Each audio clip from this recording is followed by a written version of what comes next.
그는 잃어버린 감각을 깨웠고 나는 나이든 몸속에서 다시 태어났다. 그와 나의 관계는 금기이자 어둠 속에서 피어난 유일한 꽃이었다. 이 이야기는 사라진 줄 알았던 열정과 삶의 의미를 되찾은 한 여인의 비밀스러운 고백이다.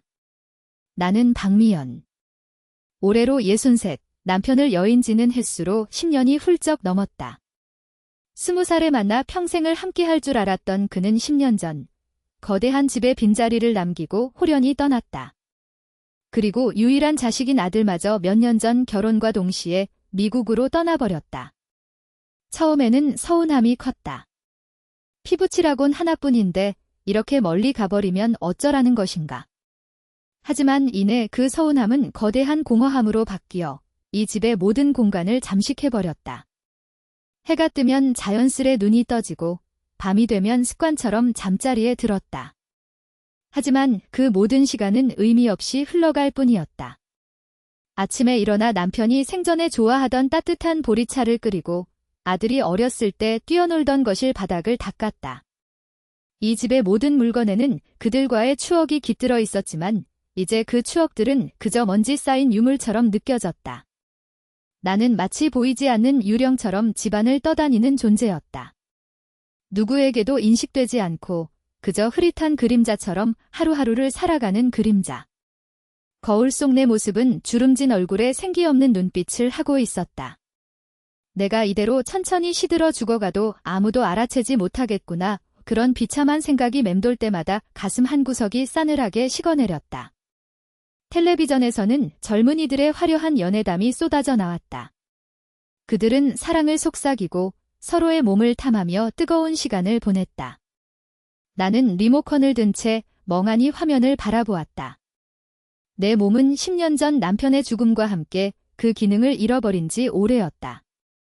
그저 숨쉬고 먹고 배설하는 육체의 껍데기일 뿐 내 안의 여성성은 메마른 우물처럼 바닥을 드러낸 지 오래였다. 그 누구도 나를 여자로 바라보지 않았고 나 또한 나 자신을 여자라 여기지 않았다. 그저 덤어니이자 과부라는 이름표를 달고 살아가는 무의미한 존재였다. 어느 날 아파트 관리사무소에서 붙여놓은 전단지를 보았다. 빈방 있습니다. 월세 저렴 빈방이라니. 아들이 쓰던 방이었다.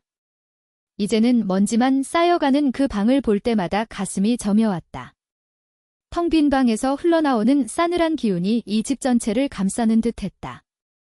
문득 그 방에 누군가 들어와 산다면 이 적막함이 조금은 가시지 않을까 하는 생각이 들었다. 월세 수입도 무시할 수 없었지만 무엇보다 이 집의 침묵을 깨고 싶다는 욕구가 더 컸다.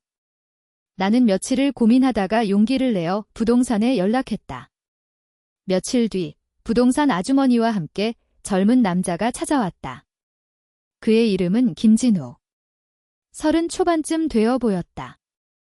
검은색 면 티셔츠에 청바지를 입고 있었는데 군더더기 없이 깔끔하고 단정한 인상이었다. 나를 보자 허리를 숙여 깎듯이 인사했다. 안녕하세요. 김진우라고 합니다. 방 보러 왔습니다. 그의 목소리는 낮고 부드러웠다. 나는 어색하게 웃으며 그를 아들 방으로 안내했다. 방은 오랜만에 누군가의 온기를 맞이할 준비가 된 듯했다. 창밖으로는 작은 정원이 보였고 햇살이 따스하게 쏟아져 들어왔다. 진우 씨는 꼼꼼하게 방을 둘러보았다. 창문을 열어 환기도 시키고 벽지를 만져보기도 했다. 나는 그의 등 뒤에서 왠지 모를 긴장감을 느꼈다. 10년 만에 처음으로 낯선 남자가 내 공간에 들어온다는 사실 때문이었을까? 방이 정말 마음에 듭니다. 넓고 햇살도 잘 들고요. 그의 말에 나는 안도감이 들었다. 괜찮으시겠어요? 제가 혼자 사는 집이라 혹 불편하실까 해서요. 아닙니다. 어머님. 저도 혼자 사는 걸 좋아해서요. 조용하고 깨끗해서 오히려 좋습니다. 그는 빙긋 웃었다. 그의 미소는 왠지 모르게 편안함을 주었다. 마치 오래전부터 알고 지낸 이웃 같기도 했다. 그렇게 진우 씨는 내 집의 새로운 세입자가 되었다. 그의 존재는 처음에는 그저 낯선 그림자처럼 느껴졌다. 아침에 내가 주방에서 아침 식사를 준비하고 있으면 그는 조용히 자기 방에서 나와 현관으로 향했다. 발소리조차 조심스러웠고 혹시라도 나를 방해할까 봐 숨죽이는 듯했다. 나는 그가 출근한 뒤에야 비로소 편안하게 주방에서 움직일 수 있었다. 그의 존재가 불편한 것은 아니었다. 다만 낯선 젊은 남자의 기척이 여전히 어색하고 조심스러울 뿐이었다. 그는 퇴근 후에도 조용했다. 자신의 방에서 무얼 하는지 알 수 없었다. 가끔 방문 틈으로 새어나오는 컴퓨터 화면의 불빛이나 나지막한 음악 소리가 그의 존재를 알려줄 뿐이었다. 몇 주가 지났다. 진우 씨는 여전히 깍듯하고 예의 바른 청년이었다. 엘리베이터에서 마주치거나 현관 앞에서 만나면 항상 먼저 고개를 숙여 인사했다. 어머님, 다녀오셨어요? 진우 씨도요. 나는 형식적인 대답을 건넸다. 우리의 대화는 항상 그 정도였다. 어느 날이었다. 거실 형광등이 깜빡거리더니 이내 완전히 꺼져버렸다. 나는 어둠 속에서 당황했다. 키가 닿지 않아 형광등을 갈 엄두를 내지 못하고 있었다. 그때 현관문이 열리고 진우 씨가 들어왔다. 그는 어둠 속에서 더듬거리는 나를 보고 깜짝 놀랐다. 어머님, 무슨 일이세요? 불이 왜... 형광등이 나간 것 같아서. 내가 키가 작아서 갈 수가 없어서. 나는 민망하게 웃었다. 그는 말없이 부엌으로 가서 의자를 가져왔다. 제가 갈아드릴게요. 어머님은 잠시 물러서 계세요. 그는 능숙하게 의자 위로 올라섰다. 검은색 반팔 티셔츠 아래로 그의 팔뚝 근육이 불끈 솟아올랐다. 단단하고 탄탄한 팔뚝. 나는 무의식 중에 그 팔뚝을 빤히 바라보았다. 그가 몸을 움직일 때마다 티셔츠 아래로 드러나는 어깨와 등 근육의 선명한 윤곽이 눈에 들어왔다. 젊고 싱싱한 남자의 몸, 그의 몸에서 뿜어져 나오는 에너지와 활력이 어둠 속에서도 느껴지는 듯했다. 내 몸은 10년 전부터 멈춰버린 시계 같았다. 모든 감각이 잠들어버린 듯했다. 하지만 지금 그의 몸을 바라보는 순간 내 안에서 잊고 지냈던 낯선 감각이 아주 희미하게 그러나 분명하게 꿈틀거리는 것을 느꼈다. 나는 당황해서 시선을 돌렸다. 박미연, 늙어서 정말 주책이다. 스스로를 질책했다. 겨우 30 초반의 젊은 청년이다. 그의 젊고 건장한 몸을 보면서 잊고 지냈던 욕망을 떠올리다니. 죄책감과 동시에 부끄러움이 밀려왔다. 다 됐습니다. 어머님이 그의 목소리에 나는 화들짝 놀랐다. 거실은 다시 환한 불빛으로 가득 찼다. 그는 의자를 제자리에 가져다 놓고 나를 보고 빙긋 웃었다. 괜찮으세요? 놀라셨어요? 아니요. 고맙습니다. 진우 씨 덕분에 환해졌네요. 나는 애써 침착한 척 대답했다. 하지만 심장은 여전히 쿵쾅거리고 있었다. 그의 젊음과 나의 늙음이 극명하게 대비되는 순간이었다. 그 순간 나는 내가 얼마나 외로웠는지 그리고 얼마나 오랫동안 여자로서의 삶을 잊고 지냈는지 깨달았다. 며칠 뒤에는 화장실 변기가 막혔다. 나는 변기 뚫는 기구가 없어서 쩔쩔매고 있었다. 그때 진우 씨가 퇴근해서 돌아왔다. 나는 망설이다가 그에게 도움을 요청했다. 진우 씨, 죄송한데 화장실 변기가. 나는 말을 제대로 잇지 못했다. 진우 씨는 내 말을 듣자마자 자신의 방으로 들어가더니 작업복 같은 옷으로 갈아입고 나왔다. 그리고는 꽤 큰 공구 상자를 들고 화장실로 향했다. 나는 미안함과 고마움에 어쩔 줄 몰라 하며 그의 뒤를 따랐다. 제가 할 수 있는 건데 자꾸 폐를 끼치네요. 아닙니다. 어머님. 이런 건 남자가 해야죠. 괜찮습니다. 그는 화장실 안으로 들어가 변기 뚜껑을 열고 능숙하게 작업을 시작했다. 좁은 화장실 공간에 그의 건장한 몸이 가득 차는 듯 했다. 나는 문밖에서 초조하게 서 있었다. 물 내리는 소리와 함께 변기가 시원하게 뚫렸다. 다 됐습니다. 어머님. 그는 손을 씻고 나오면서 환하게 웃었다. 그의 얼굴에는 땀방울이 송골송골 맺혀 있었다. 나는 무심코 수건을 건네주었다. 그가 수건으로 얼굴에 땀을 닦는 모습이 왠지 모르게 섹시하게 느껴졌다. 그의 목덜미를 타고 흐르는 땀방울, 탄탄한 어깨선. 다시 한번 내 안에 잠들어 있던 알 수 없는 감각이 고개를 들었다. 도대체 왜 이러는 거야? 박미연, 나는 스스로를 꾸짖었다. 내 나이가 몇인데 20살도 넘게 어린 남자를 보고 이런 감정을 느끼다니. 늙은 주제에 주책을 떨고 있다고 생각하니 얼굴이 화끈거렸다. 죄의식과 함께 혐오감마저 들었다. 나는 서둘러 그의 시선을 피했다. 정말 고마워요. 진우 씨, 덕분에 큰일 면했어요. 별 말씀을요. 어머님, 뭐 드실 것 없으세요? 제가 저녁 사드릴까요? 아니에요. 괜찮아요. 나는 대충 먹으면 돼. 그러지 마시고요. 제가 사드릴게요. 일요일 점심 어떠세요? 그의 갑작스러운 제안에 나는 당황했다. 젊은 남자와 단둘이 외식을 하다니. 남편이 죽고 나서 이런 적은 한 번도 없었다. 아니, 괜찮아요. 진우 씨도 바쁠 텐데. 아닙니다. 제가 어머님께 신세만 지는데 이 정도는 해야죠. 그의 진심 어린 말에 나는 더 이상 거절할 수 없었다. 그럼, 고맙습니다. 그의 제안을 받아들이고 나서부터 내 마음은 복잡해졌다. 젊은 남자와 외식을 한다는 사실 자체보다 내가 그에게서 낯선 감정을 느끼고 있다는 사실이 더 혼란스러웠다. 거울 속 내 모습을 다시 보았다. 주름진 얼굴, 축 처진 살들. 나는 여전히 내가 여자로서 아무 매력도 없는 존재라고 생각했다. 그런데 왜 자꾸 그의 눈빛이, 그의 몸짓이 나를 흔드는 것일까?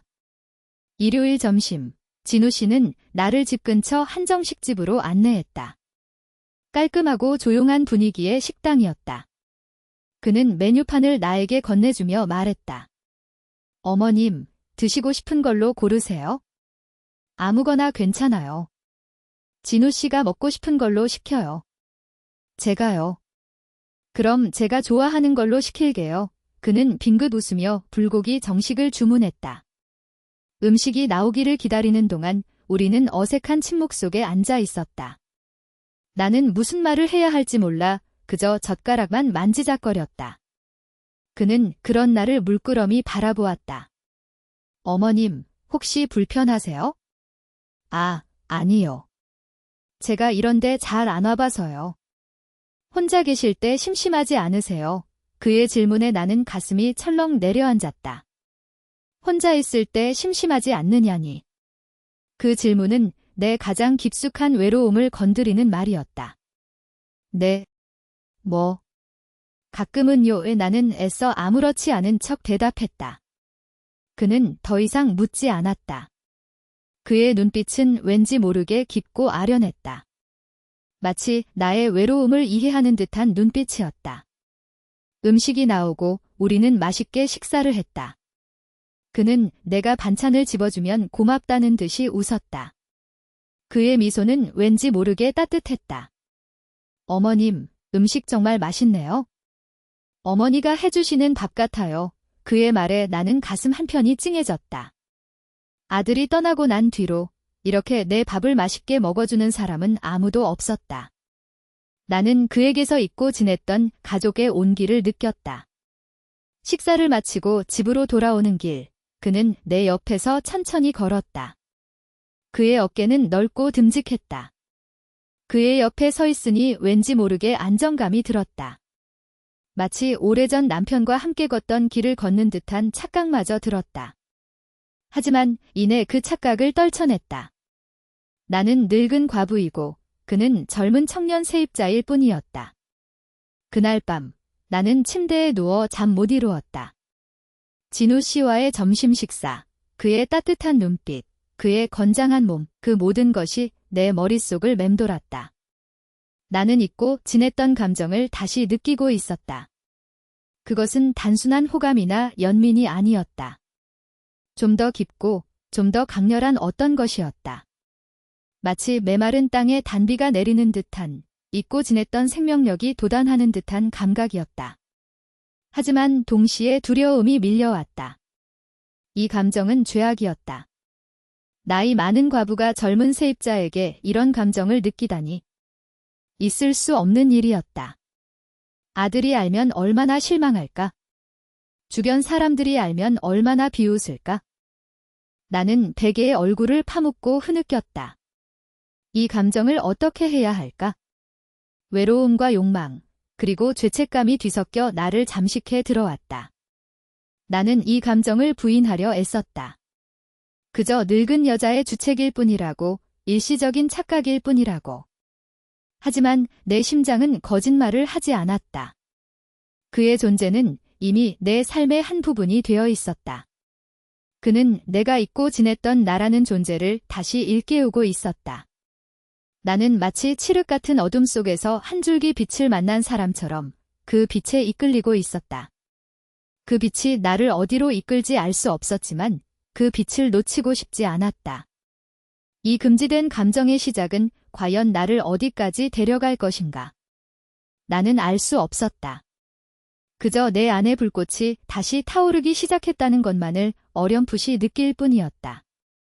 내 나이 63, 나의 삶은 다시 한번 예측 불가능한 방향으로 흐르기 시작했다. 어둠 속에서 불꽃이 다시 타오르기 시작했다는 막연한 예감. 63세 나는 그렇게 진우 씨와의 금지된 감정의 문턱에 서 있었다. 죄책감과 동시에 오랜 갈증이 해소되는 듯한 이상한 만족감이 뒤섞여 나를 혼란스럽게 했다. 다음 날 아침, 나는 습관처럼 주방으로 향했다. 따뜻한 보리차를 끓이고 밥솥의 전원 버튼을 눌렀다.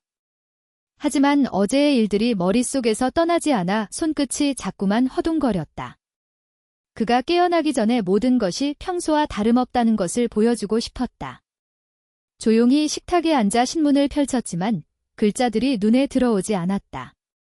그때 진우 씨의 방문이 아주 희미하게 열리는 소리가 들렸다. 그리고 곧이어 닫히는 소리. 그가 씻기 위해 화장실로 향하는 발소리였다. 나는 무심코 고개를 돌려 복도 쪽을 바라보았다. 물소리가 들려왔다. 샤워를 하는 소리. 그 소리가 왠지 모르게 내 심장을 간지럽혔다. 젊은 남자의 육체가 물줄기를 맞으며 깨어나는 소리. 잊고 지냈던 상상력이 나를 자극했다. 박미연, 정말 늙어서 추하다 스스로를 질책하며 다시 신문으로 시선을 돌렸다. 하지만 이미 내 안의 감각들은 작은 움직임 하나에도 민감하게 반응하기 시작했다. 아침 식사를 준비하는 내내 나는 그의 기척에 신경을 곤두세웠다.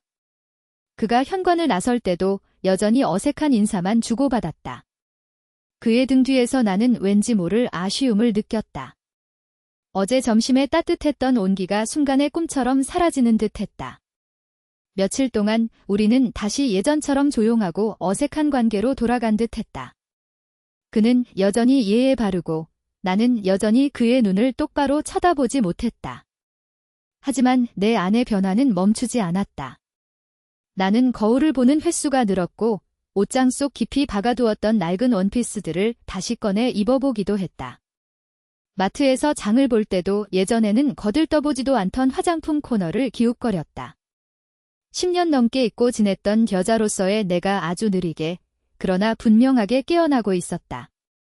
그 과정은 낯설고 두렵기도 했지만 동시에 묘한 설렘과 희망을 안겨주었다. 어느 날 저녁이었다. 텔레비전을 보고 있는데 갑자기 밖에서 세찬 바람 소리가 들리더니 낡은 창문 틈새로 비가 들이치기 시작했다. 나는 황급히 일어나 창문을 닫으러 갔다. 하지만 창문이 오래되어 뻑뻑하게 닫히지 않았다. 애를 써도 소용이 없었다. 그때 현관문이 열리고 진우 씨가 들어섰다. 그는 빗물을 살짝 맞은 듯 어깨가 젖어 있었다. 나를 보자마자 다급하게 물었다. 어머님, 무슨 일이세요? 창문이 이게 뻑뻑해서 잘 안 닫히네. 비가 자꾸 들어와 나는 그의 눈을 피하며 말했다. 그는 말없이 다가와 창문을 잡았다. 그의 큰 손이 내 손 가까이 스쳤다. 짧은 순간이었지만 그의 손에서 전해지는 따뜻한 온기가 온몸에 퍼지는 듯 했다. 그는 힘을 주어 창문을 밀었다. 삐걱거리는 소리와 함께 창문이 굳게 닫혔다. 바깥의 세찬 빗소리가 순간적으로 차단되는 듯 했다. 괜찮으세요? 놀라셨죠? 그의 목소리는 비바람 소리 속에서도 또렷하게 들렸다. 그의 얼굴은 평소보다 가깝게 느껴졌다. 그의 눈빛이 내 눈을 똑바로 향했다. 나는 왠지 모르게 얼굴이 화끈거려 시선을 피했다. 아니, 괜찮아. 고마워, 진우 씨. 나는 어색하게 웃으며 몸을 돌렸다. 그는 여전히 내 뒤에 서 있었다. 좁은 거실 공간에 그의 존재감이 가득 차는 듯 했다. 나는 심장이 쿵쾅거려 제대로 숨을 쉴 수 없었다. 그날 밤은 유난히 비가 많이 내렸다. 창밖의 빗소리가 모든 소리를 집어삼키는 듯 했다. 다음 날 아침, 진우 씨는 출근길에 내게 작은 화분 하나를 건넸다. 어머님, 창문 닫아주셔서 감사해서요. 작은 건데. 그는 머쓱한 듯 웃으며 말했다. 화분에는 작고 푸른 잎사귀들이 돋아나 있었다. 이름은 몰랐지만 싱그러운 기운이 느껴졌다. 아이고, 뭘 이런 걸 다. 나는 고마움과 미안함이 뒤섞인 표정으로 화분을 받아들었다. 그의 세심한 배려가 왠지 모르게 가슴을 뭉클하게 했다. 그날 저녁, 나는 그에게 줄 반찬을 준비했다. 그가 좋아하는 잡채와 나물 반찬. 정성껏 만들었다. 그의 방 문고리에 걸어두려다 문득 직접 전해주고 싶다는 생각이 들었다. 그가 퇴근하기를 기다렸다. 쿵, 쿵 심장이 발소리에 맞춰 뛰었다. 현관문이 열리는 소리가 들리고 그의 발소리가 다가왔다. 나는 반찬 그릇을 든 채 조심스럽게 방에서 나왔다. 진우 씨, 저기. 퇴근했니? 나는 어색하게 말을 건넸다. 그는 놀란 듯 나를 바라보았다. 그의 눈빛이 순간적으로 흔들리는 것을 보았다. 네, 어머님. 무슨 일이세요? 별일 아니고 저녁 반찬 좀 만들었는데. 먹고 힘내라고. 나는 반찬 그릇을 내밀었다. 그는 반찬 그릇을 받아들며 미소를 지었다. 그의 미소는 왠지 모르게 이전보다 더 따뜻하고 깊게 느껴졌다. 어머님, 정말 감사합니다. 제가 요즘 일이 많아서. 뭘, 괜찮아. 맛있게 먹어. 나는 그의 시선을 피해 황급히 방으로 돌아왔다. 하지만 그의 따뜻한 미소가 오랫동안 내 머릿속을 맴돌았다. 우리는 그렇게 서로에게 작은 온기를 나누며 보이지 않는 끈으로 엮여가고 있었다. 대화는 여전히 적었지만 서로의 존재를 이전보다 더 깊이 인식하고 있었다. 그의 방문이 열리는 소리, 닫히는 소리, 작은 기침 소리 하나하나가 내게는 의미 있는 신호가 되었다. 며칠 뒤, 나는 우연히 그의 방문이 살짝 열려 있는 것을 보았다. 그가 아침 일찍 출근하고 나면 나는 그의 방문을 굳게 닫아두는 것이 습관이었다. 혹시라도 내 시선이 그의 사적인 공간을 침범할까 봐 염려했기 때문이다. 하지만 그날은 왠지 모르게 문이 열려 있었다. 아마 그가 바빠서 미처 닫지 못했으리라. 나는 아무 생각 없이 문을 닫으려 다가갔다. 그때 문틈 사이로 그의 방 안이 얼핏 보였다.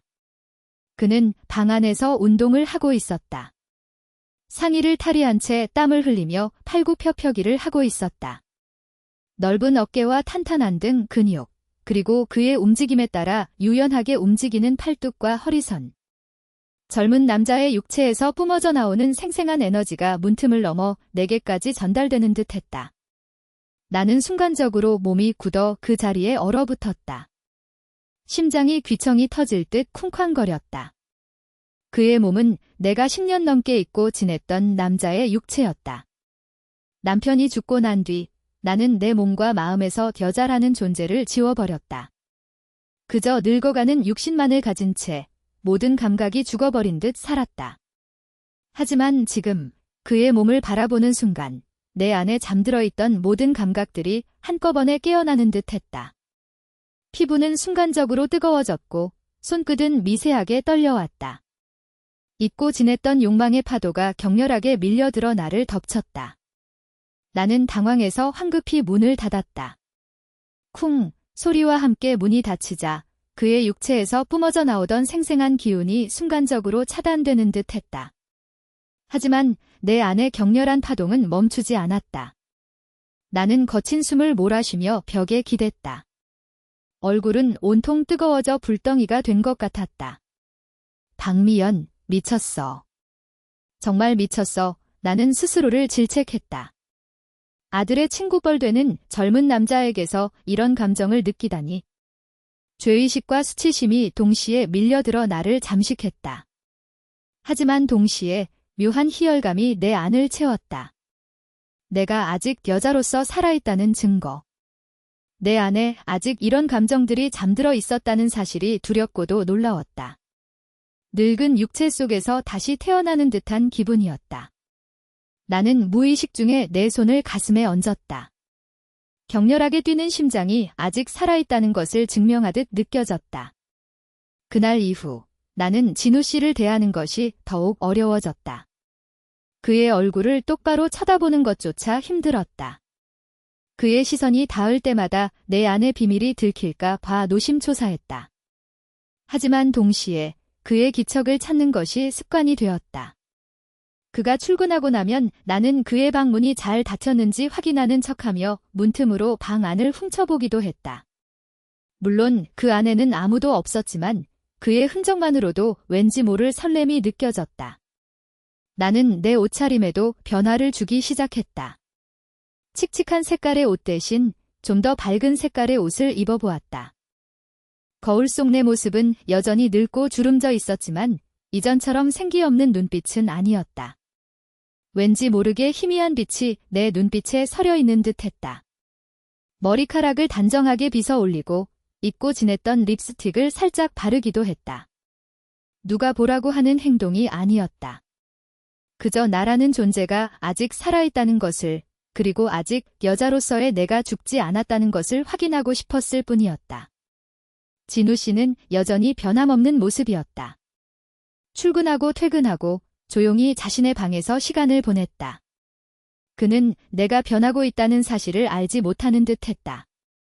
아니, 어쩌면 그에게 나는 그저 늙은 집주인 아주머니일 뿐이었을지도 모른다. 그의 무심함은 때로는 나를 더욱 고통스럽게 했다. 하지만 동시에 그의 변함없는 태도가 내가 이 금지된 감정을 안전하게 숨길 수 있도록 도와주는 듯했다. 나는 그의 방문을 닫으러 갔다가 문득 그의 방에서 은은하게 풍겨나오는 남자 스킨 향을 맡았다. 상쾌하면서도 깊고 강렬한 향이 그 향이 내 코끝을 스치자 왠지 모르게 몸 안의 감각들이 다시 한번 깨어나는 듯했다. 나는 문고리를 잡은 채 한참을 서 있었다. 그의 향기, 그의 흔적, 그리고 그의 육체에 대한 강렬한 기억들이 나를 압도했다. 나는 그를 향한 감정이 단순한 외로움 때문만은 아니라는 것을 깨달았다. 그것은 육체적인 끌림이었고 본능적인 욕망이었다.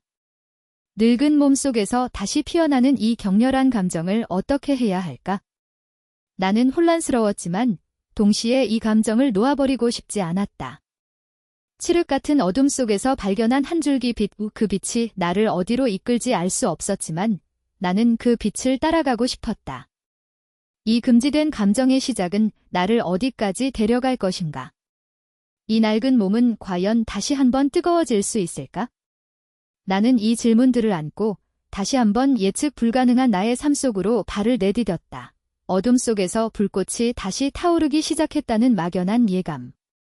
63세 나는 그렇게 진우 씨와의 금지된 감정의 문턱에 서 있었다. 죄책감과 동시에 오랜 갈증이 해소되는 듯한 이상한 만족감이 뒤섞여 나를 혼란스럽게 했다. 다음 날 아침, 나는 습관처럼 주방으로 향했다. 따뜻한 보리차를 끓이고 밥솥의 전원 버튼을 눌렀다.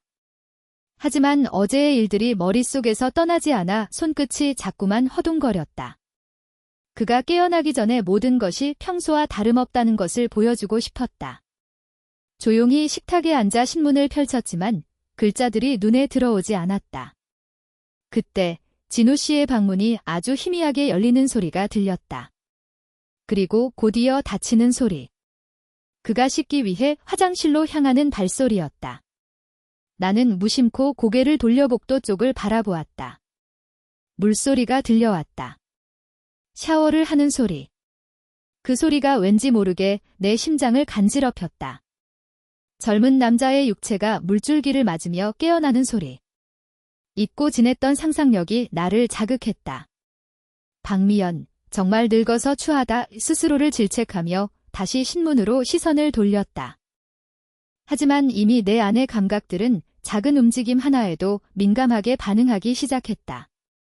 아침 식사를 준비하는 내내 나는 그의 기척에 신경을 곤두세웠다. 그가 현관을 나설 때도 여전히 어색한 인사만 주고받았다. 그의 등 뒤에서 나는 왠지 모를 아쉬움을 느꼈다. 어제 점심에 따뜻했던 온기가 순간에 꿈처럼 사라지는 듯했다. 며칠 동안 우리는 다시 예전처럼 조용하고 어색한 관계로 돌아간 듯했다. 그는 여전히 예에 바르고 나는 여전히 그의 눈을 똑바로 쳐다보지 못했다. 하지만 내 안의 변화는 멈추지 않았다. 나는 거울을 보는 횟수가 늘었고 옷장 속 깊이 박아두었던 낡은 원피스들을 다시 꺼내 입어보기도 했다. 마트에서 장을 볼 때도 예전에는 거들떠보지도 않던 화장품 코너를 기웃거렸다. 10년 넘게 잊고 지냈던 여자로서의 내가 아주 느리게, 그러나 분명하게 깨어나고 있었다. 그 과정은 낯설고 두렵기도 했지만 동시에 묘한 설렘과 희망을 안겨주었다. 어느 날 저녁이었다. 텔레비전을 보고 있는데 갑자기 밖에서 세찬 바람 소리가 들리더니 낡은 창문 틈새로 비가 들이치기 시작했다. 나는 황급히 일어나 창문을 닫으러 갔다. 하지만 창문이 오래되어 뻑뻑하게 닫히지 않았다. 애를 써도 소용이 없었다. 그때 현관문이 열리고 진우 씨가 들어섰다. 그는 빗물을 살짝 맞은 듯 어깨가 젖어 있었다. 나를 보자마자 다급하게 물었다. 어머님, 무슨 일이세요?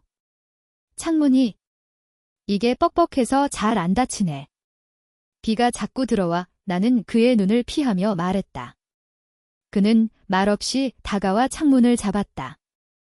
그의 큰 손이 내 손 가까이 스쳤다.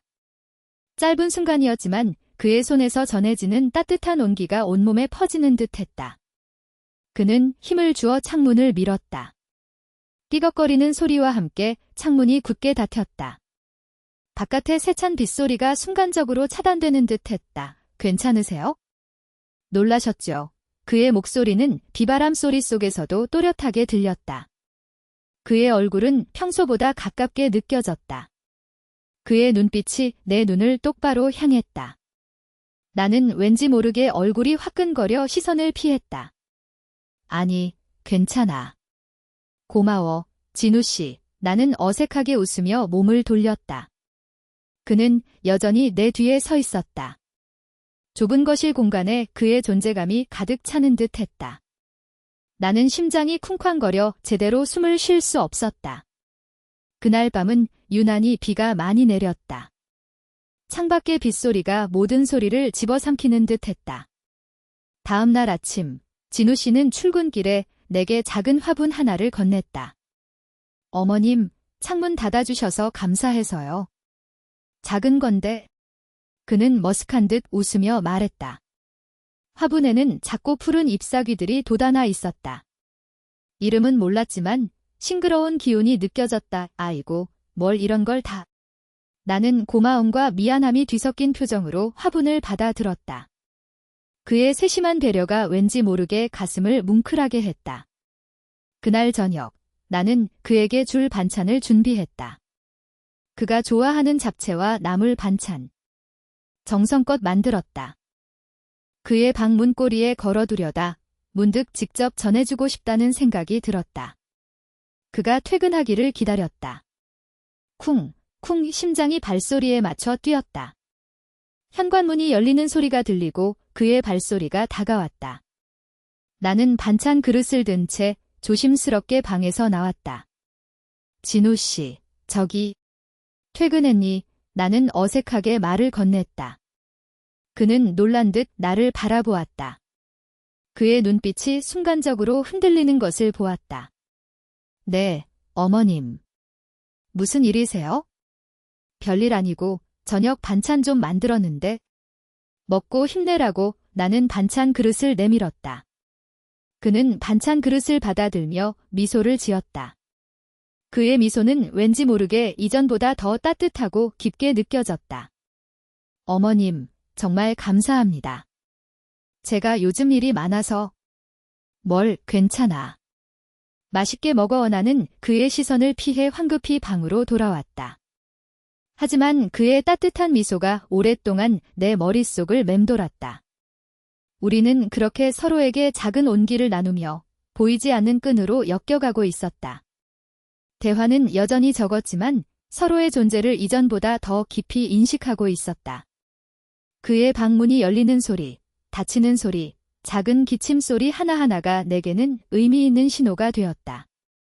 며칠 뒤, 나는 우연히 그의 방문이 살짝 열려 있는 것을 보았다. 그가 아침 일찍 출근하고 나면 나는 그의 방문을 굳게 닫아두는 것이 습관이었다. 혹시라도 내 시선이 그의 사적인 공간을 침범할까 봐 염려했기 때문이다. 하지만 그날은 왠지 모르게 문이 열려 있었다. 아마 그가 바빠서 미처 닫지 못했으리라. 나는 아무 생각 없이 문을 닫으려 다가갔다. 그때 문틈 사이로 그의 방 안이 얼핏 보였다. 그는 방 안에서 운동을 하고 있었다. 상의를 탈의한 채 땀을 흘리며 팔굽혀펴기를 하고 있었다. 넓은 어깨와 탄탄한 등 근육, 그리고 그의 움직임에 따라 유연하게 움직이는 팔뚝과 허리선. 젊은 남자의 육체에서 뿜어져 나오는 생생한 에너지가 문틈을 넘어 내게까지 전달되는 듯했다. 나는 순간적으로 몸이 굳어 그 자리에 얼어붙었다. 심장이 귀청이 터질 듯 쿵쾅거렸다. 그의 몸은 내가 10년 넘게 잊고 지냈던 남자의 육체였다. 남편이 죽고 난 뒤 나는 내 몸과 마음에서 여자라는 존재를 지워버렸다. 그저 늙어가는 육신만을 가진 채 모든 감각이 죽어버린 듯 살았다. 하지만 지금 그의 몸을 바라보는 순간 내 안에 잠들어 있던 모든 감각들이 한꺼번에 깨어나는 듯 했다. 피부는 순간적으로 뜨거워졌고 손끝은 미세하게 떨려왔다. 잊고 지냈던 욕망의 파도가 격렬하게 밀려들어 나를 덮쳤다. 나는 당황해서 황급히 문을 닫았다. 쿵 소리와 함께 문이 닫히자 그의 육체에서 뿜어져 나오던 생생한 기운이 순간적으로 차단되는 듯 했다. 하지만 내 안의 격렬한 파동은 멈추지 않았다. 나는 거친 숨을 몰아쉬며 벽에 기댔다. 얼굴은 온통 뜨거워져 불덩이가 된 것 같았다. 박미연, 미쳤어. 정말 미쳤어. 나는 스스로를 질책했다. 아들의 친구뻘 되는 젊은 남자에게서 이런 감정을 느끼다니. 죄의식과 수치심이 동시에 밀려들어 나를 잠식했다. 하지만 동시에 묘한 희열감이 내 안을 채웠다. 내가 아직 여자로서 살아있다는 증거. 내 안에 아직 이런 감정들이 잠들어 있었다는 사실이 두렵고도 놀라웠다. 늙은 육체 속에서 다시 태어나는 듯한 기분이었다. 나는 무의식 중에 내 손을 가슴에 얹었다. 격렬하게 뛰는 심장이 아직 살아있다는 것을 증명하듯 느껴졌다. 그날 이후 나는 진우 씨를 대하는 것이 더욱 어려워졌다. 그의 얼굴을 똑바로 쳐다보는 것조차 힘들었다. 그의 시선이 닿을 때마다 내 안의 비밀이 들킬까 봐 노심초사했다. 하지만 동시에 그의 기척을 찾는 것이 습관이 되었다. 그가 출근하고 나면 나는 그의 방문이 잘 닫혔는지 확인하는 척하며 문틈으로 방 안을 훔쳐보기도 했다. 물론 그 안에는 아무도 없었지만 그의 흔적만으로도 왠지 모를 설렘이 느껴졌다. 나는 내 옷차림에도 변화를 주기 시작했다. 칙칙한 색깔의 옷 대신 좀 더 밝은 색깔의 옷을 입어보았다. 거울 속 내 모습은 여전히 늙고 주름져 있었지만 이전처럼 생기 없는 눈빛은 아니었다. 왠지 모르게 희미한 빛이 내 눈빛에 서려 있는 듯했다. 머리카락을 단정하게 빗어 올리고 잊고 지냈던 립스틱을 살짝 바르기도 했다. 누가 보라고 하는 행동이 아니었다. 그저 나라는 존재가 아직 살아있다는 것을, 그리고 아직 여자로서의 내가 죽지 않았다는 것을 확인하고 싶었을 뿐이었다. 진우 씨는 여전히 변함없는 모습이었다. 출근하고 퇴근하고 조용히 자신의 방에서 시간을 보냈다. 그는 내가 변하고 있다는 사실을 알지 못하는 듯했다. 아니, 어쩌면 그에게 나는 그저 늙은 집주인 아주머니일 뿐이었을지도 모른다. 그의 무심함은 때로는 나를 더욱 고통스럽게 했다. 하지만 동시에 그의 변함없는 태도가 내가 이 금지된 감정을 안전하게 숨길 수 있도록 도와주는 듯했다. 나는 그의 방문을 닫으러 갔다가 문득 그의 방에서 은은하게 풍겨나오는 남자 스킨 향을 맡았다. 상쾌하면서도 깊고 강렬한 향이 그 향이 내 코끝을 스치자 왠지 모르게 몸 안의 감각들이 다시 한번 깨어나는 듯했다.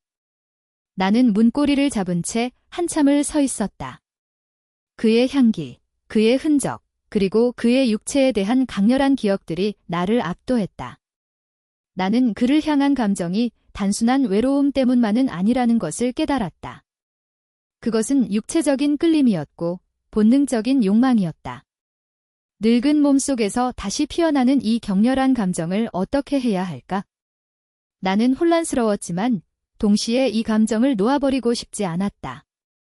칠흑 같은 어둠 속에서 발견한 한 줄기 빛, 그 빛이 나를 어디로 이끌지 알 수 없었지만 나는 그 빛을 따라가고 싶었다.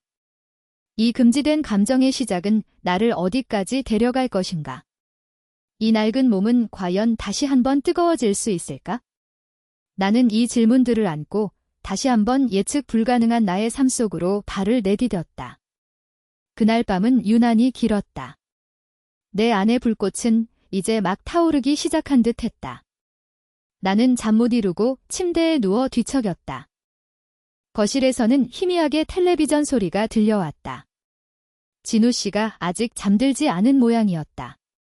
문득 나는 이 답답하고 죄스러운 감정을 누군가에게 털어놓고 싶다는 충동에 사로잡혔다. 하지만 누구에게? 그 누구에게도 말할 수 없는 비밀이었다. 이 비밀은 오롯이 나의 것이어야 했다. 나는 조용히 침대에서 일어나 거실로 향했다. 희미한 달빛이 창문을 통해 거실 바닥에 스며들고 있었다. 텔레비전은 소리만 작게 켜져 있었고 진우 씨는 소파에 앉아 멍하니 화면을 바라보고 있었다. 그의 옆에는 맥주 캔 하나가 놓여 있었다. 그는 내가 다가가는 것을 눈치채지 못한 듯했다. 그의 옆모습은 왠지 모르게 지쳐 보였다. 진우 씨. 나는 조용히 그의 이름을 불렀다. 그는 화들짝 놀라며 나를 돌아보았다. 그의 눈빛은 순간적으로 당황한 듯 흔들렸다. 어머님. 아직 안 주무시고 잠이 안 와서. 나는 그의 옆 빈자리에 조용히 앉았다. 소파는 오래되었지만 아직 온기가 남아있는 듯했다. 우리는 아무 말 없이 함께 텔레비전을 바라보았다. 화면에서는 의미 없는 드라마가 흘러나왔다. 하지만 그 침묵 속에서 우리는 서로의 존재를 이전보다 더 깊이 느끼고 있었다. 그의 어깨에서는 은은한 스킨 향이 풍겨왔다. 내가 낮에 그의 방 앞에서 맡았던 바로 그 향이었다. 어머님, 많이 외로우시죠? 진우 씨가 나지막이 말했다. 그의 목소리는 왠지 모르게 슬픔이 배어있는 듯했다. 나는 그의 질문에 아무 말도 할 수 없었다. 그의 한마디가 내 가장 깊숙한 외로움을 정확히 꿰뚫는 듯했다. 눈물이 왈칵 쏟아져 나올 것 같아 나는 고개를 숙였다. 저도 가끔은 외로워요. 혼자 있는 게 익숙하다고 생각했는데 가끔은. 그의 목소리는 점점 더 작아졌다. 나는 그가 나만큼이나 외로운 사람이라는 것을 그 순간 깨달았다. 우리는 같은 지붕 아래 살면서도 각자의 외로움 속에 갇혀 있었던 것이다. 나는 무의식 중에 떨리는 손을 뻗어 그의 손등에 살짝 얹었다. 그의 손등은 따뜻하고 거칠었다. 그는 놀란 듯 내 손을 바라보았다. 하지만 이내 피하지 않았다. 오히려 그의 손가락이 내 손가락을 감싸는 듯했다. 짧은 순간이었지만 그 온기는 내 얼어붙었던 심장을 녹이는 듯했다. 나도 누군가에게는 여자이고 싶었어. 나는 흐느끼며 말했다. 나의 목소리는 왠지 모르게 갈라지고 떨렸다. 10년 넘게 숨겨왔던 나의 가장 깊은 속마음이 터져나오는 순간이었다. 그는 아무 말 없이 내 손을 더 꽉 잡았다. 그의 눈빛은 왠지 모르게 촉촉하게 젖어 있는 듯 했다. 나는 그의 눈에서 나의 외로움, 그리고 나의 갈망을 보았다. 그날 밤, 우리는 더 이상 아무 말도 하지 않았다. 그저 손을 잡은 채 나란히 앉아 있었다. 텔레비전 화면의 불빛이 우리의 얼굴을 희미하게 비추었다. 그의 온기가 내 손을 타고 온몸에 퍼지는 듯 했다. 내 안의 불꽃은 이제 활활 타오르기 시작했다. 나는 그의 손을 더 꽉 잡았다. 이 순간만큼은 이 세상에 우리 둘밖에 없는 듯 했다. 죄책감과 동시에 오랜 갈증이 해소되는 듯한 이상한 만족감이 나를 감쌌다. 시간이 얼마나 흘렀을까? 바깥에서는 빗방울 떨어지는 소리가 들려왔다. 지난번 창문을 닫아주던 밤과 같은 비였다. 빗소리가 모든 소리를 집어삼키는 듯 했다. 그는 천천히 나를 바라보았다. 그의 눈빛은 왠지 모르게 깊고 뜨거웠다. 그의 얼굴이 천천히 내게로 다가왔다. 나는 눈을 감았다. 그의 숨결이 내 입술에 닿는 순간 내 심장은 터질 듯 쿵쾅거렸다. 부드럽고 조심스러운 입맞춤. 그의 입술은 따뜻하고 촉촉했다. 10년 넘게 잊고 지냈던 감각들이 한꺼번에 깨어나는 듯 했다. 나는 무의식 중에 그의 목덜미를 감싸 안았다. 그의 몸은 탄탄하고 뜨거웠다. 그의 손이 내 허리를 감싸 안았다. 나는 그의 품에 안겨 마치 오랜 꿈에서 깨어난 사람처럼 흐느꼈다. 어머님. 그의 목소리는 왠지 모르게 갈라지고 떨렸다. 그의 입술이 내 귀에 닿았다. 미안해요. 하지만 저도 어머님이 그는 말을 잇지 못했다. 나는 그의 등을 더 꽉 안았다. 그의 체온이 내 몸에 스며드는 듯 했다. 우리의 입술은 다시 한번 뜨겁게 포개졌다. 이 밤은 우리에게 허락된 유일한 밤인 듯 했다. 죄책감과 동시에 묘한 해방감이 나를 감쌌다. 나의 낡은 몸은 그의 손길 아래 다시 뜨겁게 살아나는 듯 했다. 그 밤 이후 우리의 관계는 겉으로는 아무것도 변하지 않은 듯 했다. 하지만 우리는 알고 있었다. 우리 사이에는 그 누구도 알 수 없는 비밀스러운 끈이 생겨났다는 것을. 그 누구도 들어올 수 없는 우리 둘만의 성역이 만들어졌다는 것을. 진우 씨는 여전히 아침에 출근하고 저녁에 퇴근했다. 나는 여전히 그의 저녁을 준비하고 그의 옷가지를 정리했다. 하지만 이제는 그 모든 행동의 묘한 설렘과 긴장감이 깃들어 있었다. 그의 방문이 열리고 닫히는 소리, 그의 발소리, 작은 기침소리 하나하나가 내게는 의미 있는 신호가 되었다. 그의 시선이 닿을 때마다 내 안의 불꽃은 다시 한번 활활 타올랐다. 우리는 주로 밤에 만났다. 아들이 미국에 있어 우리 집에는 우리 둘밖에 없었기 때문에 가능한 일이었다. 텔레비전이 켜진 거실, 혹은 나의 방 낡은 소파나 침대가 우리의 은밀한 공간이 되었다. 그의 손길은 처음에는 조심스러웠지만 점점 더 대담해졌다. 그의 뜨거운 숨결이 내 목덜미를 스치고 그의 단단한 몸이 내 몸을 감싸 안을 때마다 나는 내가 잊고 지냈던 여자로서의 감각들을 다시 느꼈다. 내 안의 욕망은 마치 본물처럼 터져나와 그를 향해 흘러갔다. 그는 내가 여자로서 아직 매력적이라는 것을 끊임없이 확인시켜 주었다. 그의 눈빛은 나를 갈망했고 그의 손길은 나를 어루만졌다. 나는 그의 품 안에서 내가 10년 넘게 잊고 지냈던 나라는 존재를 다시 찾았다. 그는 내가 늙고 주름진 몸을 가진 과부가 아니라 여전히 뜨겁게 사랑하고 사랑받을 수 있는 여자라는 것을 일깨워 주었다. 어머님은 정말 아름다우세요. 그의 속삭임은 내 귓가를 간지럽혔다. 나는 그의 품에 안겨 흐느꼈다. 기쁨과 동시에 죄책감이 밀려왔다. 이 행복은 과연 언제까지 지속될 수 있을까? 이 금지된 선물은 언젠가 나에게 더 큰 대가를 요구하지 않을까? 그럴 때마다 나는 스스로에게 되뇌었다. 이 순간만큼은 나 자신에게 이기적이어도 괜찮아. 나는 충분히 희생했으니까 남편을 잃고 아들을 떠나보내고 오랫동안 외로움 속에 갇혀 살았던 지난 세월이 이 순간의 죄책감을 희미하게 만드는 듯 했다. 나는 그의 품 안에서 나의 낡은 몸이 다시 뜨겁게 살아나는 것을 느꼈다. 그의 젊고 강한 에너지가 내 몸에 스며들어 마치 얼어붙었던 샘물을 다시 흐르게 하는 듯 했다. 하지만 낮이 되면 우리는 다시 평범한 집주인과 세입자로 돌아왔다. 나는 그의 눈을 피했고 그는 여전히 나에게 깍듯이 대했다. 서로의 존재는 왠지 모르게 어색하고 불안정했다. 언제든 이 비밀이 들킬 수 있다는 불안감이 우리를 감쌌다. 그의 전화벨이 울릴 때마다, 현관문이 갑자기 열리는 소리가 들릴 때마다 내 심장은 철렁 내려앉았다. 이 행복은 마치 유리처럼 깨지기 쉬운 것이었다. 나는 나의 방 거울을 보며 달라진 나 자신을 발견했다. 눈빛은 이전보다 더 생기 있고 촉촉해졌고 칙칙했던 피부에도 왠지 모르게 윤기가 돌았다. 나는 옷장 속에서 젊은 시절 입었던 화려한 옷들을 다시 꺼내 입어보기도 했다. 내가 변하고 있다는 것을 누구도 알아채지 못하기를 바라면서도 동시에 누군가가 나의 변화를 알아봐 주기를 바라는 이중적인 감정이 나를 사로잡았다. 어느 날 진우 씨는 야근 때문에 밤늦게 돌아왔다. 나는 그의 방에서 희미한 불빛이 새어나오는 것을 보았다.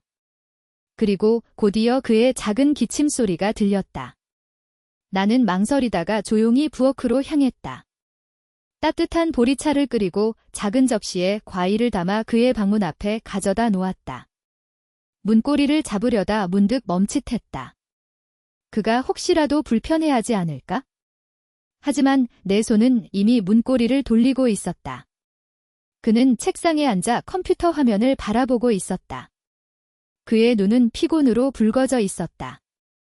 나는 그가 나를 보지 못하게 조심스럽게 문을 열었다. 진우 씨, 아직 안 자고. 나는 나지막이 말했다. 그는 깜짝 놀라며 나를 돌아보았다. 그의 얼굴은 순간적으로 붉어졌다. 어머님, 아직 안 주무시고? 늦게까지 일하는데 목 마를까 봐. 보리차 좀 끓였어. 나는 보리차 컵과 과일 접시를 그의 책상 위에 조용히 놓았다.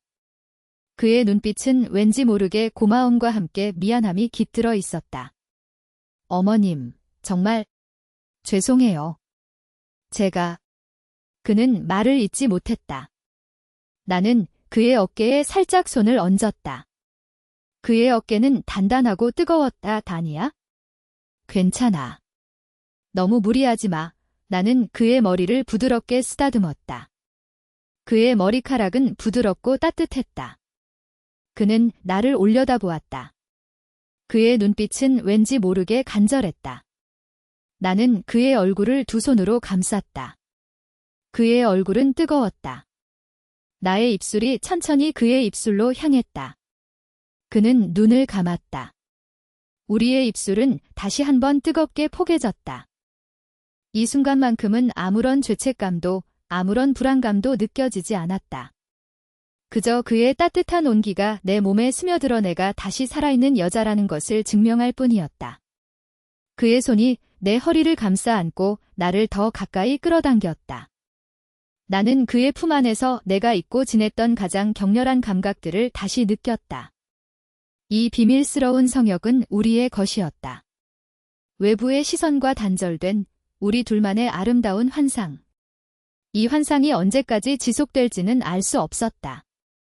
하지만 지금 이 순간만큼은 나는 그 환상 속에 온전히 머물고 싶었다. 그날 밤 이후 우리의 세계는 겉보기에는 아무것도 달라지지 않은 듯 했다. 하지만 시간은 우리 둘만의 비밀스러운 밀물과 썰물처럼 흘러갔다.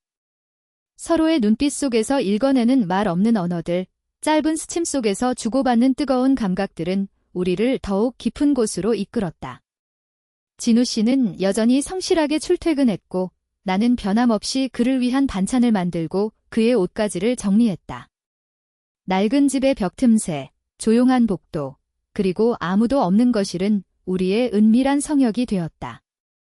그의 젊은 체온과 나의 메마른 감각이 뒤섞일 때마다 나는 내가 잃어버렸던 삶의 조각들을 하나씩 찾아가는 기분이었다.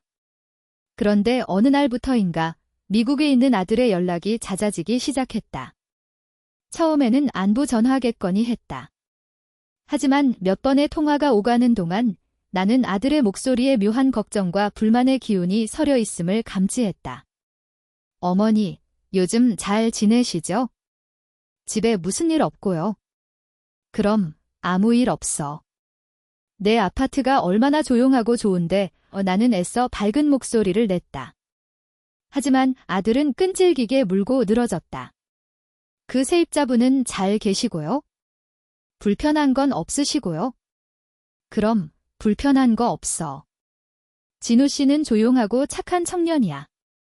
나한테도 얼마나 잘해주는데 나는 진우 씨를 두둔하듯 말했다. 그러자 아들의 목소리가 한 톤 낮아졌다. 어머니, 제가 몇 번 말씀드렸잖아요. 젊은 남자와 한 집에 사는 게 영 마음에 걸려요. 어머니 혼자 계시는 것도 걱정인데 혹시라도 무슨 일이라도 생기면 어쩌려고요. 나는 아들의 말에 순간적으로 가슴이 철렁 내려앉았다. 마치 아들이 우리의 비밀을 꿰뚫어 보고 있는 듯한 기분이었다. 무슨 일이 생기긴? 다 늙은 애미한테 무슨 일이 생기겠다고. 걱정 말고 내 공부나 열심히 해. 나는 애써 화를 내는 척하며 대화를 끊으려 했다. 하지만 아들은 멈추지 않았다. 어머니, 혹시라도 그 친구가 어머니를 불편하게 한다건, 금전적으로 부담을 드린다거나 그런 일은 없고요. 아들의 목소리는 의심과 함께 불신의 그림자를 드리우고 있었다. 나는 침묵했다. 금전적인 부담은 없었지만 그가 나에게 준 부담은 돈으로 환산할 수 없는 종류의 것이었다. 그것은 나의 감정과 양심을 짓누르는 죄책감이자 동시에 걷잡을 수 없는 행복이었다. 아니다. 그런 일 없어. 정말 착한 청년이야. 아무 걱정하지 마. 나는 서둘러 전화를 끊었다. 하지만 아들의 목소리가 오랫동안 귓가에 맴돌았다. 그의 걱정은 나를 향한 것이었을까? 아니면 이 집에 대한 불결한 시선이었을까? 죄의식의 칼날이 내 심장을 깊숙이 찔러오는 듯했다. 아들의 전화 이후 나는 더욱 불안해졌다. 진우 씨와의 은밀한 만남은 더욱 조심스러워졌고 그의 발소리 하나에도 온몸의 신경이 곤두섰다. 언제든 아들이 불시에 찾아올 수 있다는 불안감, 혹은 누군가 우리의 관계를 눈치챌 수 있다는 공포가 나의 비밀스러운 행복을 좀먹기 시작했다. 나는 진우 씨에게 아들의 전화를 언급하지 않았다. 그저 혼자서 이 감정의 무게를 감당하려 애썼다. 어느 날 오후였다. 마당에 나와 화분에 물을 주고 있는데 옆집 최 여사님이 어슬렁어슬렁 다가왔다. 최 여사님은 이 동네에 오랫동안 살아온 토박이로 동네 소식에 정통하고 남의 일에 관심이 많은 분이었다. 나는 속으로 볼 것이 왔구나 싶었다. 아이고, 미연 씨 요즘 얼굴이 아주 환해졌네. 좋은 일이라도 있어? 최 여사님은 넉살 좋게 웃으며 말했다. 나는 애써 아무렇지 않은 척 대답했다. 무슨 좋은 일이 있겠어요? 그냥 나이가 드니 주름만 늘어가죠. 에이, 무슨 소리야. 내가 다 아는데? 미연 씨네 집에 젊은 남자 세입자 들어온 거, 최 여사님의 눈빛은 묘한 호기심과 함께 은근한 탐색전이 펼쳐지고 있었다. 나는 순간적으로 등골이 오싹해지는 것을 느꼈다. 아, 네, 아들 방이 비어서 새 놓았어요. 조용한 청년이에요. 조용하긴 하겠지? 그런데 미연 씨, 다 늙은 아줌마가 젊은 남자랑 한 집에 사는 게 동네 사람들이 말이 좀 많더구먼. 최 여사님은 빙긋 웃었지만 그 미소 뒤에는 날카로운 비수가 숨겨져 있는 듯했다. 나는 얼굴이 화끈거려 제대로 고개를 들 수 없었다. 무슨 말씀을 그렇게 하세요? 그냥 세입자일 뿐인데. 그냥 세입자? 늦은 밤에 불 켜진 거실에서 둘이 나란히 앉아있는 걸 내가 다 봤는데? 며칠 전에는 그 청년이 미연 씨 방에서 나오는 것도 봤어. 밤늦게까지 둘이 뭘 하는지 최 여사님의 목소리는 점점 더 노골적으로 변해갔다. 나는 심장이 쿵쾅거려 제대로 숨을 쉴 수 없었다. 들켰다. 우리의 비밀스러운 만남이 이미 동네 사람들의 입방아에 오르내리고 있었다. 아이고, 최 여사님. 저한테 왜 이러세요? 그냥 대화 좀 나눈 것뿐이에요. 나이 들어 외로우니? 나는 애써 변명하려 했지만 목소리는 이미 떨리고 있었다. 외로운 건 알지만 그래도 미연 씨, 동네에 나 부끄러운 소문이라도 나면 어쩌려고 그래? 늙은 나이에 추접스럽게. 최 여사님은 혀를 끌끌 차며 나를 빤히 쳐다보았다. 그의 눈빛에는 경멸과 함께 비웃음이 서려 있는 듯했다. 나는 순간적으로 분노가 치밀었지만 아무 말도 할 수 없었다. 그녀의 말은 내 약점을 정확히 꿰뚫고 있었다. 늙은 과부의 추접스러운 욕망. 그것은 내가 스스로에게조차 용서할 수 없는 죄악이었다. 아니에요, 최 여사님. 그런 일 없어요? 정말이에요. 나는 애써 고개를 숙이며 말했다. 최 여사님은 만족스러운 듯 콧방귀를 뀌더니 다시 자신의 집으로 돌아갔다. 나는 그 자리에 멍하니 서 있었다. 얼굴은 온통 뜨거워져 불덩이가 된 것 같았고 심장은 여전히 쿵쾅거렸다. 동네 사람들의 시선, 아들의 불신. 이 모든 것이 마치 족쇄처럼 나를 옥죄는 듯했다. 그날 밤 진우 씨가 퇴근하고 돌아왔을 때 나는 그의 방으로 조용히 그를 불렀다. 그는 나의 굳은 얼굴을 보고 왠지 모르게 불안한 표정을 지었다. 어머님, 무슨 일이세요? 진우 씨. 우리 이제 그만해야 할 것 같아 나는 어렵게 말을 꺼냈다. 진우 씨의 눈빛이 순간적으로 흔들리는 것을 보았다. 어머님, 무슨 말씀이세요? 아들한테 전화가 왔어. 자꾸 진우 씨 얘기를 물어봐. 그리고 최 여사님이 동네에 소문이 돌기 시작했대. 나는 떨리는 목소리로 모든 것을 털어놓았다. 진우 씨는 아무 말 없이 나의 이야기를 듣고 있었다. 그의 얼굴은 점점 더 어둡게 변해갔다. 어머님, 죄송합니다. 저 때문에. 아니야. 진우 씨 잘못이 아니야. 다 내 잘못이야. 늙은 나이에 주책을 떨었어. 나는 고개를 숙이며 흐느꼈다. 진우 씨는 조용히 나를 끌어안았다. 그의 품은 여전히 따뜻했지만 그 온기 속에는 왠지 모를 슬픔과 절망이 배어있는 듯했다. 어머님. 저는 어머님을. 그는 말을 잇지 못했다. 나는 그의 등을 더 꽉 안았다. 이 순간만큼은 이 모든 불안감과 죄책감을 잊고 싶었다. 하지만 현실의 벽은 너무나도 높고 단단했다. 며칠 뒤 진우 씨는 평소보다 일찍 퇴근해서 돌아왔다. 그의 얼굴은 왠지 모르게 지쳐 보였다.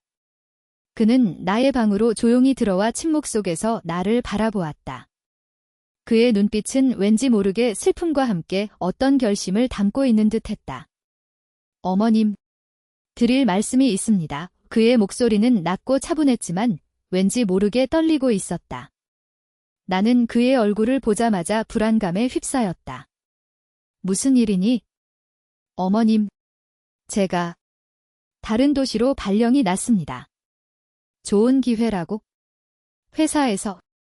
그의 말이 끝나기도 전에 나의 심장이 쿵 하고 내려앉는 것을 느꼈다. 발령. 그것은 곧 이별을 의미했다. 우리의 짧고도 뜨거웠던 행복의 시간이 이제 끝을 향해 가고 있다는 것을 깨달았다. 언제 가는 건데? 나의 목소리는 왠지 모르게 갈라지고 떨렸다. 다음 달부터 출근해야 합니다. 어머님이 그의 목소리에는 미안함과 함께 아쉬움이 서려 있었다. 나는 아무 말도 할 수 없었다. 눈물이 왈칵 쏟아져 나올 것 같아 나는 애써 고개를 숙였다. 진우 씨는 조용히 내 옆에 앉았다. 그의 손이 나의 손을 조심스럽게 잡았다. 그의 손은 여전히 따뜻했지만 그 온기는 왠지 모르게 차갑게 느껴졌다. 어머님, 죄송합니다. 어머님을 혼자 두고. 아니야. 내 잘못이 아니야. 내 인생이 중요하지. 좋은 기회라면 잡아야지. 나는 애써 괜찮은 척 말했다. 하지만 내 심장은 이미 갈기갈기 찢겨나가는 듯 했다. 그를 보내야 한다는 사실, 이 모든 행복이 이제 끝이라는 사실이 나를 질식시켰다. 어머님, 저도 어머님 곁을 떠나는 것이 너무 힘듭니다. 그의 목소리에는 슬픔과 함께 진심이 배어 있었다. 나는 그의 눈을 올려다보았다. 그의 눈에는 나의 눈물만큼이나 깊은 슬픔이 고여 있었다. 그날 밤, 우리는 아무 말 없이 서로를 끌어안고 있었다. 우리의 몸은 여전히 뜨거웠지만 그 뜨거움 속에는 왠지 모르게 차가운 절망이 스며들어 있었다. 그의 어깨에 얼굴을 묻은 채 나는 하염없이 흐느꼈다. 우리의 짧고도 뜨거웠던 사랑은 이제 막을 내리려 하고 있었다. 동네 사람들의 시선, 아들의 불신, 그리고 진우 씨의 미래. 이 모든 것이 우리를 둘러싼 단단한 벽이 되어 우리를 옥죄는 듯 했다. 나는 그의 품 안에서 내가 잃어버렸던 여자로서의 삶을 다시 찾았다. 그는 나의 메마른 감각을 일깨우고 나의 죽어있던 심장을 다시 뛰게 했다. 하지만 이 모든 행복은 너무나도 짧고 너무나도 위태로웠다. 우리는 영원히 이 비밀스러운 성역 속에 머물 수 없다는 것을 깨달았다. 언젠가는 현실의 냉혹한 시선과 마주해야 한다는 것을 알고 있었다. 진우 씨. 나는 그의 이름을 나지막이 불렀다. 어머님. 그는 내 이름을 불렀다. 그의 목소리에는 슬픔과 함께 어떤 갈망이 서려 있는 듯 했다. 우리의 입술은 다시 한번 뜨겁게 포개졌다. 이 순간만큼은 이 모든 절망과 이별의 그림자를 잊고 싶었다. 그저 그의 따뜻한 온기 속에서 내가 다시 살아있는 여자라는 것을 느끼고 싶었다. 우리의 남은 시간은 얼마 되지 않았다. 한 달이 짧은 시간이었다. 그 한 달 동안 우리는 더욱더 서로에게 매달렸다. 낮에는 여전히 평범한 집주인과 세입자였지만 밤이 되면 우리는 서로의 품 안에서 현실의 고통을 잊으려 애썼다. 그의 손길은 더욱더 뜨거워졌고 나의 욕망은 더욱더 격렬해졌다. 우리는 마지막 불꽃을 태우듯 서로를 탐했다. 하지만 그 모든 뜨거움 속에는 왠지 모르게 차가운 이별의 그림자가 드리워져 있었다. 나는 거울 속 나의 모습을 바라보았다. 눈빛은 이전보다 더 생기 있고 촉촉해졌지만 그 안에는 왠지 모르게 깊은 슬픔이 고여 있었다. 이 모든 것이 끝나면 나는 다시 예전처럼 외롭고 쓸쓸한 노인으로 돌아갈까? 아니, 이제는 돌아갈 수 없을지도 모른다. 그의 존재는 이미 내 삶의 한 부분이 되어 있었고, 그는 나의 죽어있던 심장을 다시 뛰게 했으니 말이다. 어느 날 저녁, 진우 씨는 짐을 싸기 시작했다. 그의 방에서 희미하게 짐을 정리하는 소리가 들려왔다. 나는 주방에 앉아 아무것도 할 수 없었다. 나의 손은 차갑게 식어갔고 심장은 마치 멈춰버린 듯 느껴졌다. 그의 짐가방이 하나씩 채워지는 소리가 나의 가슴을 찢어놓는 듯 했다. 밤이 깊어졌다. 진우 씨의 방불이 아직 켜져 있었다. 나는 조용히 그의 방문 앞으로 다가갔다. 문틈으로 희미하게 불빛이 새어나왔다. 나는 문고리를 잡으려다 멈칫했다. 들어가서 무엇을 해야 할까? 그에게 가지 말라고 매달려야 할까? 아니, 그럴 수 없었다. 그의 미래를 막을 수는 없었다. 나는 조용히 문틈으로 그의 방 안을 훔쳐보았다. 그는 책상에 앉아 편지를 쓰고 있었다. 그의 옆에는 내가 그에게 준 잡채와 나물 반찬이 놓여 있었다. 그의 얼굴은 왠지 모르게 슬픔과 함께 고통이 서려 있는 듯 했다. 나는 조용히 문고리를 돌렸다. 문이 아주 희미하게 열리는 소리가 들렸다. 그는 깜짝 놀라며 나를 돌아보았다. 그의 눈빛은 왠지 모르게 당황한 듯 흔들렸다. 어머님. 그의 목소리는 왠지 모르게 갈라지고 떨렸다. 나는 그의 방으로 조용히 들어갔다. 그의 책상 위에는 그가 쓰던 편지가 놓여 있었다. 편지에는 나의 이름이 쓰여 있었다. 진우 씨. 나는 그의 이름을 나지막이 불렀다. 그는 아무 말 없이 나를 바라보았다. 그의 눈에는 이미 눈물이 고여 있었다. 나는 그의 얼굴을 두 손으로 감쌌다. 그의 얼굴은 뜨거웠다. 우리의 입술은 다시 한번 뜨겁게 포개졌다. 이 순간만큼은 이 모든 이별의 고통과 현실의 벽을 잊고 싶었다. 그저 그의 따뜻한 온기 속에서 우리가 아직 함께라는 것을 느끼고 싶었다. 우리의 마지막 밤은 그렇게 깊어지고 있었다. 동네 사람들의 시선도, 아들의 불신도, 진우 씨의 미래도 모두 잊은 채 우리는 서로의 품 안에서 마지막 불꽃을 태웠다. 이별의 그림자가 드리워진 밤, 우리의 사랑은 더욱더 뜨겁고 더욱더 슬프게 타올랐다. 이 모든 것이 끝나면 나는 다시 예전처럼 외롭고 쓸쓸한 노인으로 돌아갈까? 아니, 그는 이미 나의 죽어있던 심장을 다시 뛰게 했으니 말이다. 나는 그의 품 안에서 흐느꼈다. 이 모든 것이 영원히 끝나지 않기를 바라면서도 동시에 이 고통스러운 행복이 이제는 끝나기를 바라는 이중적인 감정이 나를 감쌌다. 아들로부터 걸려온 전화와 최 여사님의 노골적인 시선, 그리고 진우 씨의 갑작스러운 발령 소식은 나의 평화롭던 비밀 성역에 균열을 내기 시작했다. 밤마다 찾아오던 행복은 이제 불안감과 죄책감으로 뒤섞인 쓰디쓴 감정으로 변해버렸다. 우리는 더 이상 예전처럼 아무렇지 않게 서로의 온기를 나눌 수 없었다. 그의 눈빛에는 미안함과 고뇌가, 나의 눈빛에는 슬픔과 함께 알 수 없는 두려움이 서려 있었다. 어느 비 오는 밤이었다. 진우 씨가 퇴근하고 돌아왔을 때 나는 그를 거실로 불렀다. 텔레비전은 꺼져 있었고 희미한 스탠드 불빛만이 거실을 비추고 있었다. 창밖에서는 빗방울 떨어지는 소리가 우리의 침묵을 더욱 무겁게 만들었다. 우리는 서로를 마주보고 앉아 있었지만 그 어떤 말도 쉽게 입 밖으로 내지 못했다. 이미 우리의 마음속에는 같은 대답이 맴돌고 있음을 알고 있었다. 어머님. 진우 씨가 먼저 입을 열었다. 그의 목소리는 평소보다 훨씬 낮고 갈라져 있었다. 나는 고개를 숙였다. 나의 두 손은 무의식 중에 마주 잡은 채 떨리고 있었다. 진우 씨. 우리 이제 그만해야 할 것 같아. 나의 목소리는 빗소리에 묻혀 희미하게 들렸다. 진우 씨는 아무 말도 하지 않았다. 그저 묵묵히 나를 바라볼 뿐이었다. 그의 눈빛 속에는 슬픔과 함께 체념이 스며들어 있었다. 그는 나의 모든 것을 이해하는 듯했다. 아들이 자꾸 집을 팔고 자기 옆으로 오라고 해. 그리고 최 여사님이 동네에 소문을 내고 다니셔. 나는 더 이상 감당하기가 힘들어. 나는 흐느끼며 말했다. 그와의 관계가 주는 행복만큼이나 사회의 시선과 아들의 걱정이 주는 압박감은 나를 짓누르고 있었다. 늙은 나이에 추접스럽게 보이고 싶지 않았다. 진우 씨는 천천히 내 옆으로 다가와 나의 손을 잡았다. 그의 손은 따뜻했지만 그 온기는 왠지 모르게 차갑게 느껴졌다. 어머님, 제가 죄송합니다. 어머님을 힘들게 해서. 아니야. 내 잘못이 아니야. 내가 주책을 떨었지. 나는 울음을 참으려 애썼지만 이미 눈물은 뺨을 타고 흘러내리고 있었다.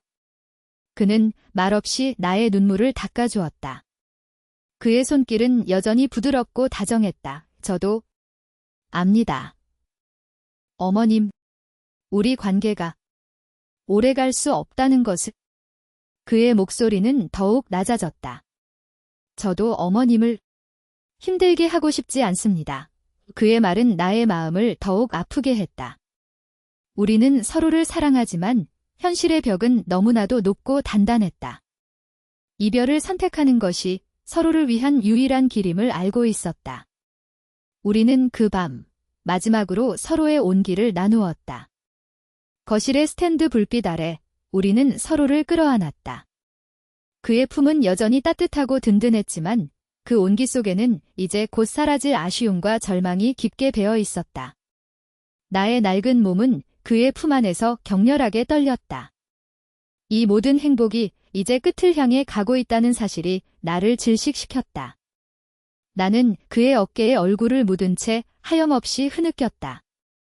이 모든 것이 영원히 끝나지 않기를 바라면서도 동시에 이 고통스러운 행복이 이제는 끝나기를 바라는 이중적인 감정이 나를 감쌌다.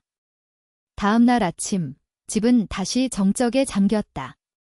하지만 어제의 밤과는 다른 종류의 정적이었다. 슬픔과 함께 깊은 공허함이 나를 감쌌다. 진우 씨는 여전히 출근을 했고 나는 평소처럼 그의 아침 식사를 준비했다. 하지만 우리의 대화는 더욱 줄어들었고 서로의 눈빛은 피하기 바빴다. 이별의 그림자는 이미 우리 사이를 뒤덮고 있었다. 진우 씨가 이사를 가는 날이 다가왔다. 이사 트럭이 아파트 입구에 들어서는 순간 나는 심장이 쿵 하고 내려앉는 것을 느꼈다. 며칠 전부터 그는 조용히 짐을 싸고 있었다. 그의 방에서 들려오는 짐 정리 소리는 나의 가슴을 찢어놓는 듯 했다. 나는 그를 위해 마지막으로 김치찌개를 끓였다. 그가 가장 좋아했던 음식이었다. 진우 씨, 점심 먹고 가. 나는 애써 아무렇지 않은 척 말했다. 그는 묵묵히 식탁에 앉았다. 김치찌개는 아직 뜨거웠지만 우리의 마음은 이미 차갑게 식어 있었다. 우리는 아무 말 없이 찌개를 떠먹었다. 그의 얼굴은 왠지 모르게 수척해 보였다. 그의 눈빛은 왠지 모르게 슬픔과 함께 어떤 아쉬움을 담고 있는 듯했다. 식사를 마치고 그는 마지막으로 나의 방으로 와서 인사를 했다. 그의 짐가방은 이미 현관에 놓여 있었다. 그는 검은색 면 티셔츠에 청바지를 입고 있었다. 처음 그가 이 집에 들어오던 날과 같은 옷차림이었다. 나는 그를 물끄러미 바라보았다.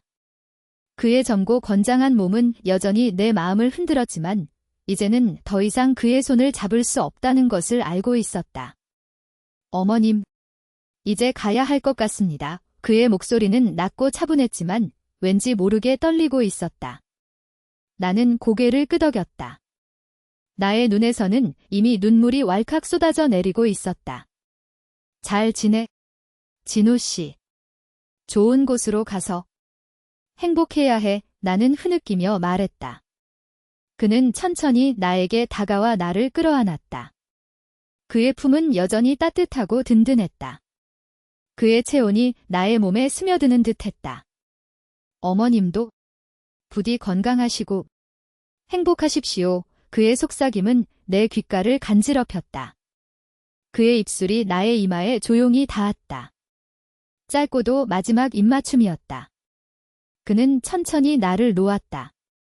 그의 눈에는 나의 눈물만큼이나 깊은 슬픔이 고여 있었다. 그는 뒤돌아서서 현관으로 향했다. 나는 그의 뒷모습을 하염없이 바라보았다. 넓고 든든한 어깨, 곧게 뻗은 등 그가 현관문을 열고 밖으로 나서는 순간 차가운 바람이 집 안으로 밀려 들어왔다. 문이 닫히는 소리와 함께 그의 모습은 완전히 사라졌다. 집은 다시 정적에 잠겼다. 하지만 이번에는 이전과는 완전히 다른 정적이었다.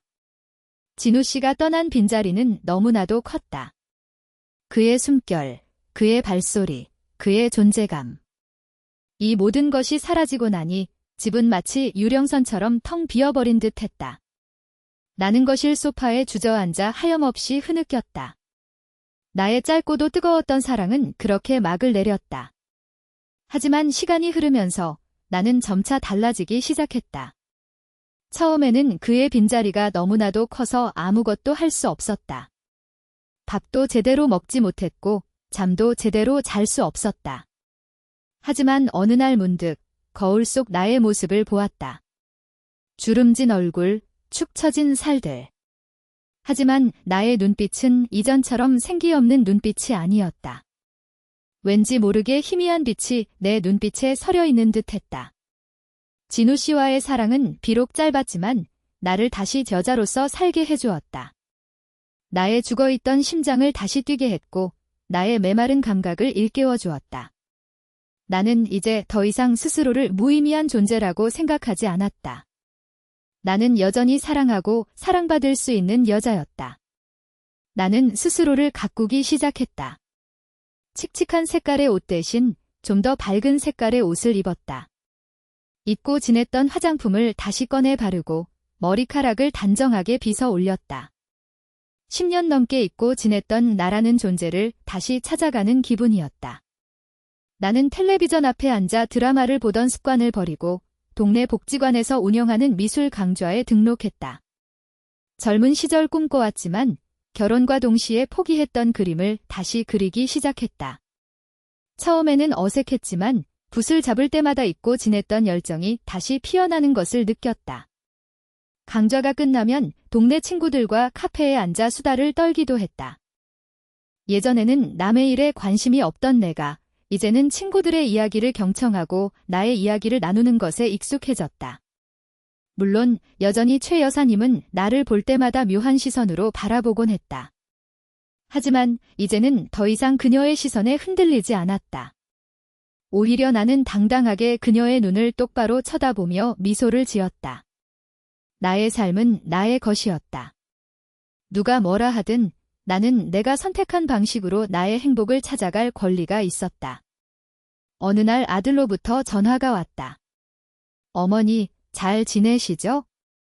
혹시 그 세입자분은? 나는 미소를 지으며 대답했다. 응, 잘 지내. 진우 씨는 좋은 곳으로 발령받아서 떠났어. 이제 나는 혼자야. 그런데 나 혼자라도 괜찮아. 나는 이제 더 이상 외롭지 않거든. 아들은 나의 대답에 왠지 모르게 놀란 듯 침묵했다.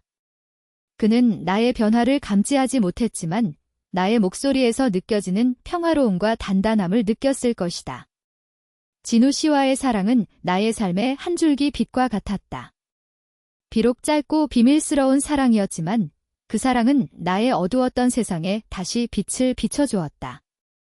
나는 그 빛을 통해 나 자신을 다시 발견했고 다시 살아갈 용기를 얻었다. 그는 떠났지만 그의 흔적은 나의 심장 속에 영원히 남아 있었다. 나는 이제 더 이상 늙은 과부가 아니었다. 나는 다시 태어난 박미연이었다. 희미한 미소를 지으며 나는 창밖을 바라보았다. 늦가을 햇살이 따스하게 창가를 비추고 있었다.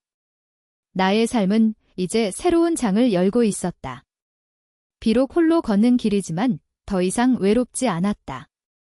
나의 마음속에는 진우 씨가 남긴 따뜻한 불꽃이 영원히 타오르고 있을 테니까.